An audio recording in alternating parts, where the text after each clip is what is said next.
አምላኬየ ኩሎ ጊዜ ተፈስ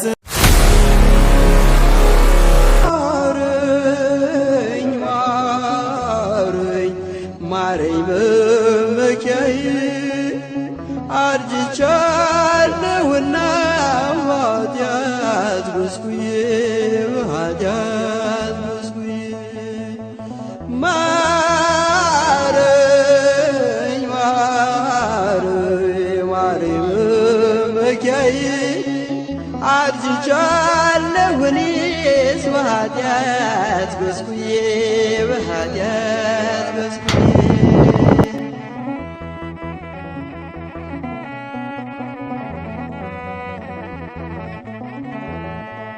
ከፊቴ ናትና ኃጢአቴ ሁልጊዜ ተውጫለሁ እኔስ ባዘን በትካዜ ባዘን በትካዜ በፊቴ ክፋትን አድርጌያለሁ እኔም ምንም ጽድቅ አልሠራሁ በሕይወት ዘመኔ በሕይወት ዘመኔ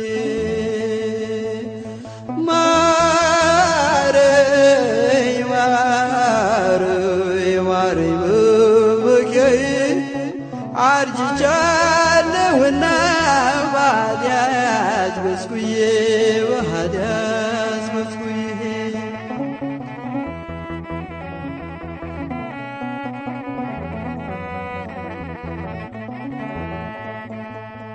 ከፊት መቅበዝበዝ መሰደድ ፈለግኩኝ ኃጢአት ከኋላዬ እያሳደደችኝ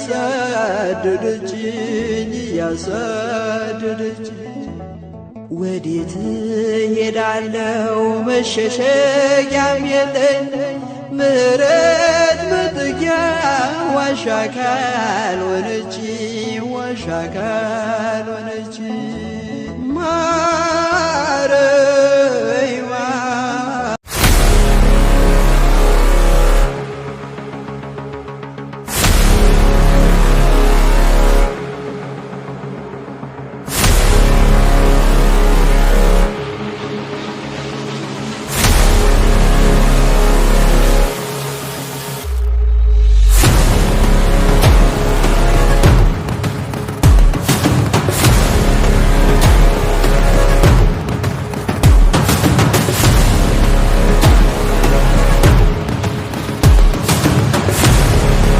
ስምዖን ጴጥሮስም ተከትሎት መጣ። ወደ መቃብሩም ገባ። የተልባ እግሩ ልብስ ተቀምጦ አየ።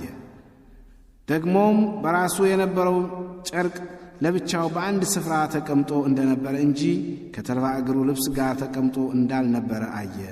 በዚያን ጊዜ አስቀድሞ ወደ መቃብሩ የመጣው ሌላው ደቀ መዝሙር ገባ፣ አየም፣ አመነም። ከሙታን ይነሣ ዘንድ እንዲገባው የሚለውን የመጽሐፉን ቃል ገና አላወቁም ነበርና ደቀ መዛሙርቱም ወደ ቤታቸው ሄዱ። በወልድ ያመነ የዘላለም ድኅነት አለው። ቀዳሚው ቃል ውእቱ ቃል ቃል እግዚአብሔር ውእቱ ቃል ሥጋ ኮነ ወአደረ ላዕሌነ ወርኢነ